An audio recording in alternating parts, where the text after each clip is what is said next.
সন্ত্রাস মানে দিদি শিওর যে জেনিকে ওরা সরিয়ে দিয়েছে, এমএলএ হয়তো তুলেই নিয়ে চলে গেছে।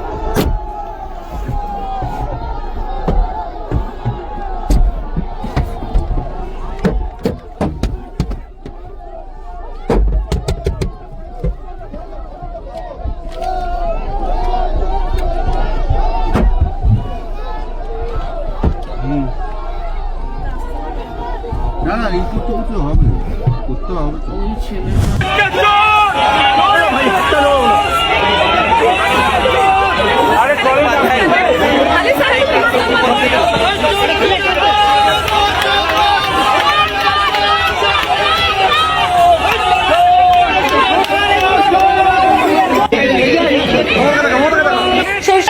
এখানে চিফ মিনিস্টার আর বিজেপির সন্ত্রাস চলছে।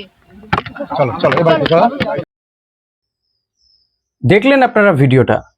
হালি শহরে মমতা বন্দ্যোপাধ্যায় যেতেই তার গাড়ি ঘিরে কি বিক্ষোভ চলল দেখুন। গাড়ি ঘিরে বিক্ষোভ, কালো পতাকা দেখানো, এই সমস্ত রাজনীতিতে হয়েই থাকে। যে কোনো মুখ্যমন্ত্রী, বর্তমান হোক প্রাক্তন হোক, বিরোধী দলনেতাদের ঘিরে এই সমস্ত হয়। বিভিন্ন রাজ্যে এই ধরনের ঘটনা এর আগেও প্রত্যক্ষ করা গিয়েছে, এটা এমন কোনো ঘটনা নয়। কিন্তু যেটা ঘটনা সেটা হলো যে শুধুমাত্র যে বিক্ষোভ দেখিয়েছে এমনটা নয়, সেখানে মমতা বন্দ্যোপাধ্যায়ের গাড়িতে বড় বড় থানিট মারা হয়েছে, কাদা ছোড়া হয়েছে, জলের বোতল ছোড়া হয়েছে, চোর চোর স্লোগান উঠেছে। এবং সর্বোপরি যেটা ঘটেছে, যে ন্যাক্কারজনক ঘটনা, যে সেখানে পুলিশ তো ছিল, পুলিশের সামনে এই ধরনের ঘটনা ঘটেছে। এবং হালি শহরের ওই যে পরিবারে মমতা বন্দ্যোপাধ্যায় গিয়েছিলেন কথা বলতে, যে পরিবারের সঙ্গে, তাদের এক পরিবারের সদস্য তৃণমূল কর্মী, হ্যাঁ, তো তাকে যে সেখানে লকআপে পিটিয়ে হত্যা করা হয়েছে বলে অভিযোগ করা হচ্ছে, সেই ঘটনার সমবেদনা জানাতেই মমতা বন্দ্যোপাধ্যায় গিয়েছিলেন।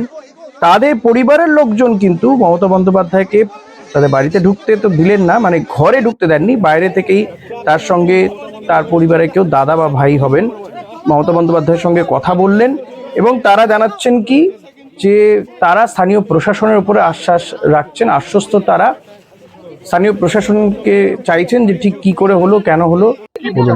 আমাদের পুলিশ যদি কাস্টাডিতে মেরে থাকে তাহলে আমার ন্যায় অবস্থা খুবই খারাপ আছে, আর কিছু বলতে পারবো না, ওনার কথা বলা যাবে না, প্লিজ কথা বলেন না।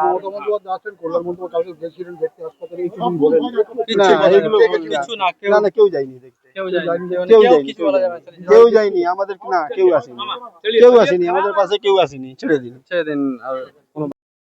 স্থানীয় প্রশাসনের বিরুদ্ধেই তো অভিযোগটা, যে পুলিশি হেফাজত হয়েছিল ওই তৃণমূল নেতার, হ্যাঁ, বিরজু কেউটে তৃণমূল নেতা, পুলিশ লকআপে তার মৃত্যু হয়েছে। 5 দিনে পুলিশি হেফাজত দিয়েছিল শুক্রবার দিন আদালত, শনিবার দিনই তার মৃত্যু হয়েছে বলে অভিযোগ পুলিশি হেফাজতে। বিজেপির লোকজন বলছে, স্থানীয় লোকজন, বিধায়ক তিনি বলছেন যে আইনি সহযোগিতা করবেন। পরিবারের লোক বলছেন যে স্থানীয় প্রশাসনের উপর তারা ভরসা রাখছেন। স্থানীয় প্রশাসনের বিরুদ্ধেই তো অভিযোগ। মমতা বন্দ্যোপাধ্যায়, কল্যাণ বন্দ্যোপাধ্যায়রা বলছেন তারা শেষ পর্যন্ত দেখবেন, তারা আইনের দ্বারস্থ হবেন, এর সুবিচার তারা পাবেন। করে দিয়েছে এবং পুলিশকে বলেছিল না সমস্ত ক্ষমতা দিচ্ছি, এই সমস্ত ক্ষমতার ফল, সমস্ত ক্ষমতার জন্য কাস্টোডিয়াল ডেথ শুরু হলো। পশ্চিম বাংলায় কাস্টোডিয়াল ডেথ ছিল না, এই কাস্টোডিয়াল নিরাপত্তা ভুলে যান। আমাদের গাড়িতে বড় বড় পাথর ছোড়া হয়েছে পুলিশের সামনে, বাইরে লুম্পেনরা এসছে, সমস্ত লুম্পেনদের পুলিশ জোগাড় করেছে নিজেদের ব্যর্থতা ঢাকার জন্য। এই লুম্পেনদের দিয়ে, এই দেখুন, এই লুম্পেনদের দিয়েই প্রোটেকশন নিচ্ছে পুলিশ, কাস্টোডিয়াল ডেথ করছে। এই লুম্পেনরা বাংলা আজকে লুম্পেনদের হাতে চলে গেছে। মিনিমাম আমি যে একটা বাড়িতে দেখা করতে আসবো বলেছি, কালকেও কথা হয়েছে তার স্ত্রীর সাথে আমার দুবার, আজকেও কথা হয়েছে। কথা হবার পরেও এমএলএ নিজে এসে তার বউকে বলেছে আপনি ঘর থেকে বেরোবেন না। কে? আমি তো তার পরিবারের দাদার সাথে কথা বলে গেলাম এবং আমরা কেস করব। কি বললেন পরিবারের সদস্যরা, কি বললেন, কিভাবে মারা হয়েছে বিরজুকে? যা বলার তোমার বউ কালকে ভেসে বলেই দিয়েছে, নতুন করে বলার কি আছে, ইট ইজ রেকর্ডেড।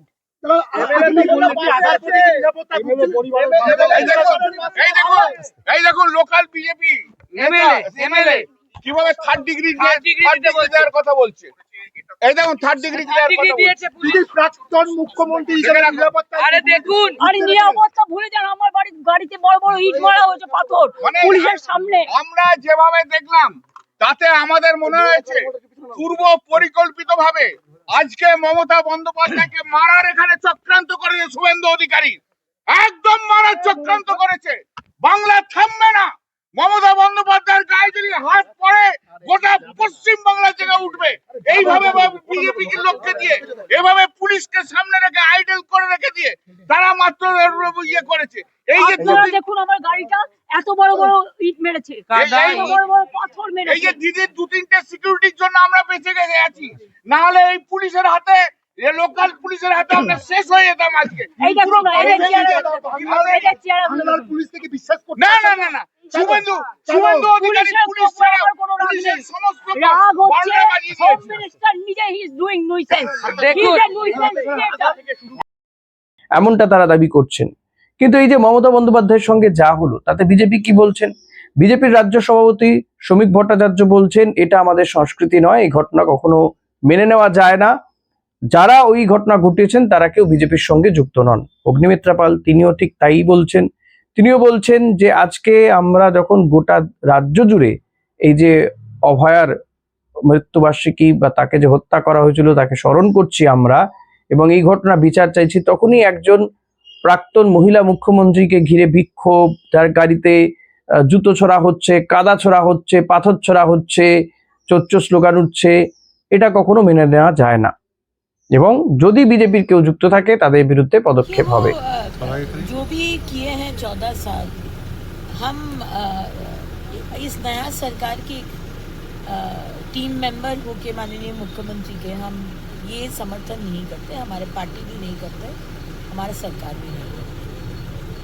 ये मारना, पकड़ना, कादा फेंकना, काली फेंकना, जूता का चप्पल फेंकना, ये हमारा संस्कृति नहीं हो सकता। ये भाजपा का संस्कृति नहीं है। हो सकता है ममता बनर्जी बहुत कुछ किए है, बहुत दोष किए है, लेकिन हम तो ये समर्थन कभी नहीं कर सकते। वो भी एक महिला और वो भी इतना उम्र की महिला, हम इसको समर्थन नहीं करते हैं। हम बार बार बोलते हैं, हमारा माननीय मुख्यमंत्री नहीं समर्थन करते, हमारा माननीय राज्य सभापति समर्थन नहीं करता। जो भी कर रहे हैं, अगर भाजपा का स्टैंप लगाकर अगर करना आप ये ले रहे हैं तो आप गलत कर रहे हैं। কিন্তু খোদ পুলিশ মন্ত্রীর বিরুদ্ধে অভিযোগ, স্থানীয় থানার বিরুদ্ধে অভিযোগ যে সেখানেই তাকে লকআপের মধ্যে পিটিয়ে মারা হয়েছে এই বিরজু কেউটের বিরুদ্ধে। তার বিরুদ্ধে কি অভিযোগ? তার স্ত্রী সেখানকার কাউন্সিলর ছিলেন এবং তোলাবাজির অভিযোগ রয়েছে, তোলাবাজি সহ বিভিন্ন অভিযোগ রয়েছে। সে কারণে তাকে গ্রেপ্তার করা হয়েছিল, আদালতে পেশ করা হলে 5 দিনে পুলিশ হেফাজত হয় এবং এই বিরজু কেউটের, এবং তাকে এই লকআপের মধ্যেই হত্যা করা হয়েছে বলে তার পরিবারের লোকজন অভিযোগ করছেন, তার স্ত্রী অভিযোগ করেছেন। কিন্তু এখন তাদের পরিবারের লোকজন বলছেন যে তারা পুলিশের উপর আস্থা রাখছেন। কেন বলছেন তারা? এটা মমতা বন্দ্যোপাধ্যায় বুঝতে পেরেছেন এবং পরিবারের লোকজনের মুখ চোখ দেখেও কিছুটা আন্দাজ করা যায়। দেখুন, মমতা বন্দ্যোপাধ্যায়রা অভিযোগ করছেন যে তাদেরকে ভয় দেখানো হচ্ছে, বিজেপির পক্ষ থেকে থ্রেট করা হচ্ছে, যে কারণে বেরোতে দেওয়া হয়নি, ওই মৃতের স্ত্রীকে কোথাও সরিয়ে দেওয়া হয়েছে, তাদের সামনে নিয়ে আসা হয়নি। এই ধরনের অভিযোগ তৃণমূল কংগ্রেসের পক্ষ থেকে করা হচ্ছে এবং তারা এই ঘটনার পেছনে চক্রান্ত দেখছেন, গভীর চক্রান্ত দেখছেন। আর এখানেই তৃণমূল বলছে যে মমতা বন্দ্যোপাধ্যায়কে আটকাতে চাইছে বিজেপি এবং সে কারণেই তারা তাকে ঘিরে বিক্ষোভ থেকে শুরু করে যেভাবে হামলা চালানো হয়েছে, মমতা বন্দ্যোপাধ্যায়কে মেরে ফেলার একটা চক্রান্ত তারা করেছিলেন, এমনটা কল্যাণ বন্দ্যোপাধ্যায় অভিযোগ করছেন। মমতা বন্দ্যোপাধ্যায় তিনি নিজেও বলেছেন যে আমি আজকে মরে যেতে পারতাম। কারণ দেখুন, রাজনৈতিক নেতারা তাদের উপরে হামলা হলে, বিক্ষোভ হলে এই ধরনের অভিযোগ করেন, কিন্তু আজকে যে ছবি অন্তত আমি দেখছিলাম টিভি চ্যানেলগুলোতে, যেভাবে পাথর ছোড়া হচ্ছে, ইট ছোড়া হচ্ছে, রাজ্যে প্রাক্তন মুখ্যমন্ত্রী, তিনি 3 বারের জয়ী মুখ্যমন্ত্রী, বেশ কয়েকবার সাংসদ ছিলেন, রেলমন্ত্রী ছিলেন, একটা সময় তিনি ক্রীড়া দপ্তরের মন্ত্রী ছিলেন কেন্দ্রীয় সরকারের। তো সেই মুখ্যমন্ত্রীকে ঘিরে দেখুন কালো পতাকা দেখানো হতে পারে, স্লোগান হতে পারে, হতেই পারে কোনো ঘটনার পরিপ্রেক্ষিতে, কিন্তু এইভাবে কাদা ছোড়া, ঢিল ছোড়া, পাথর ছোড়া, চোরচোর স্লোগান তোলা, এটা কি জনরোষ? এখনো বিজেপি নেতারা এটাকে জনরোষ বলবেন, নাকি পরিকল্পিত একেবারে এই হামলা চালানো হচ্ছে? বিজেপির বিরুদ্ধেই তো অভিযোগ করছেন মমতা বন্দ্যোপাধ্যায়। একটা রাজনৈতিক মদত যদি না থাকে তাহলে কি আদৌ সম্ভব হয় এই ধরনের ঘটনা ঘটানো? দেখুন, যে তোলাবাজির অভিযোগ করা হচ্ছে সেই তোলাবাজির অভিযোগ তৃণমূল কংগ্রেসের জামানাতে একাধিক কাউন্সিলর, বিধায়ক, স্থানীয় নেতা প্রত্যেকের বিরুদ্ধেই অলমোস্ট উঠেছে, কয়েকজনকে ছাড়া। আজকে বিজেপি সরকারে আসতে না আসতে তাদের নেতাদের বিরুদ্ধেও সে একই অভিযোগ উঠছে, যে কারণে বিজেপি কয়েকজনকে সাসপেন্ড, কয়েকজনকে শোকজ করেছে, খোদ রাজ্য সভাপতি বলেছেন। তো সে একই ঘটনা ঘটছে, কতজনকে গ্রেপ্তার করেছে, কতজন বিজেপি নেতাকে গ্রেপ্তার করা হয়েছে এই ঘটনার সঙ্গে, এই তোলাবাজির অভিযোগে। এবং যারা মমতা বন্দ্যোপাধ্যায়ের সঙ্গে আছেন তাদের বিরুদ্ধেই পুলিশি অ্যাকশন হচ্ছে দেখা যাচ্ছে। যারা তার সঙ্গে নেই, যারা হয় ওই ঋতব্রত বন্দ্যোপাধ্যায় বা কাকলি ঘোষ দস্তিদারদের সঙ্গে চলে গিয়েছেন, তাদের বিরুদ্ধে অ্যাকশন নেই। কাকলি ঘোষ দস্তিদাররা তো আবার এক কাঠি উপরে, তারা একেবারে সরাসরি এনডিএর শরিক দল হয়ে গেছেন। আর ঋতব্রত বন্দ্যোপাধ্যায়রা সেখানে বিজেপির বি টিম হিসেবে বিধানসভাতে কাজ করছে। হয়তো তাদের বিরুদ্ধে আর কোথাও কোনো অ্যাকশন নেই। আবার যদি মনে করা হয় যে অ্যাকশন হবে, মানে হচ্ছে ডাকে আমন্ত্রণ পত্র পাঠানো হচ্ছে যে তুমি আমাদের দলে এসে যোগ দাও। ঠিক এটাই একটা সময় তৃণমূলের বিরুদ্ধে অভিযোগ করতো বিজেপি বা বামেরা। আজকে বিজেপি ঠিক সেই একই চাল চালছে, বা একই ঘটনা বিজেপির বিরুদ্ধেও ঘটছে, অভিযোগ উঠছে। সেই কারণেই কি মমতা বন্দ্যোপাধ্যায়ের উপরে হামলা? যে কোথাও গিয়ে বোঝা যাচ্ছে যে এই মানুষটি যদি পথে নামেন তাহলে আবার হয়তো সব এক হয়ে যাবে, সরকার টিকিয়ে রাখাটা সমস্যা হবে। কারণ এটা শুভেন্দু অধিকারী ভালো করেই জানেন যে মমতা বন্দ্যোপাধ্যায় পথে নামলে, এবং এই যে 21শে জুলাইয়ে যে পরিমাণ ভিড় হয়েছিল, তাতে কোথাও গিয়ে কি সরকার বা শাসক দল তারা কি একটু চাপে রয়েছে, যে কারণে যতটা সম্ভব মমতা বন্দ্যোপাধ্যায়কে একা করে দেওয়া হয়েছে, এবং যতটা সম্ভব যারা এখনো মমতা বন্দ্যোপাধ্যায়ের সঙ্গে রয়েছেন তাদেরকে ডেমোলিশ করার একটা প্ল্যানিং চলছে। তাহলে কি সত্যি কোথাও সরকার ভয় পেয়েছে বলে এই পদক্ষেপ? শেষমেশ কি হবে? মমতা বন্দ্যোপাধ্যায় কি আবারও ফিরতে পারেন? এই আতঙ্ক কি খোদ শুভেন্দু অধিকারী সব বিজেপির মধ্যে রয়েছেন যে এই মানুষটাকে যদি বাড়তে দেওয়া হয় তাহলে এ আবার হয়তো ফিরে আসতে পারে? মমতা বন্দ্যোপাধ্যায় যে আশঙ্কা করছেন, নাকি তেমন কিছু তার সঙ্গে হয়ে যেতে পারে? আমি জানি না, এই উত্তর আমার কাছে নেই। আপনাদের কাছে থাকলে আপনারা দেবেন অতি অবশ্যই। যে ঠিক কি চলছে, এটা কি আদৌ কোথাও গিয়ে মনে হয় যে রাজ্যে শাসন, পুলিশি শাসন চলছে? শ্রমিক ভট্টাচার্যের তার নিজের দলের কর্মী সমর্থকদের উপরে কি সত্যি কন্ট্রোল আছে? পুলিশ প্রশাসন কি কন্ট্রোল করতে পারছে না কোথাও গিয়ে মবকে বা এই ধরনের বিক্ষোভকারীদেরকে? সেটা যারই হোক, বিজেপির হতে পারে, লোকাল পিপলের হতে পারে, কিন্তু রাজ্যে প্রাক্তন মুখ্যমন্ত্রী গাড়িতে এই ধরনের ঘটনা ঘটবে, তাকে ঘিরে তার গাড়িতে পাথর ছোড়া হবে, কাদা ছোড়া হবে, এগুলো কেন ঘটবে? কই অন্যান্য রাজ্য তো হচ্ছে না, এই রাজ্যেও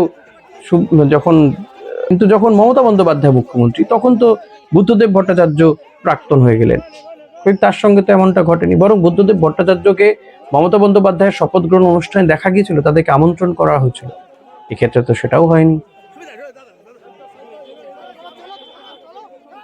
আপনাদের কি মনে হয়, রাজ্যে কি সত্যি ল অ্যান্ড অর্ডার রয়েছে? বিজেপি কর্মীদের কি কন্ট্রোল করতে পারছেন না রাজ্য সভাপতি বা শাসন ক্ষমতায় যারা রয়েছে? কমেন্ট করে জানাবেন অতি অবশ্যই। Thank you.